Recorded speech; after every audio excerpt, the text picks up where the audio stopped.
What's up guys? In this tutorial, I will show you how to hide apps from the app library on your iPhone. If you want to keep certain apps private and out of sight, you can hide them from both your home screen and the app library. To do this, first locate the app you want to hide. Press and hold the app icon until a menu appears. From the menu, select Require Face ID. This will bring an option to Hide and Require Face ID. Tap on it. At this point, your iPhone will ask you to confirm the action using Face ID, Touch ID or your passcode, depending on your device's security settings.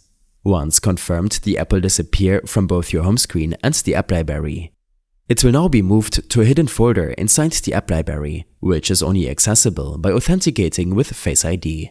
To access your hidden apps, swipe to the app library.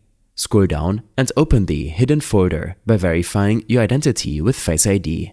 Inside, you will find all the apps you've hidden, and you can use them as normal. If you ever want to unhide an app, open the hidden folder, locate the app, long press on it, and select Don't Require Face ID. This will bring the app back to both your home screen and the app library. I hope this helped you out. Leave a comment if you have any questions, and see you in the next one.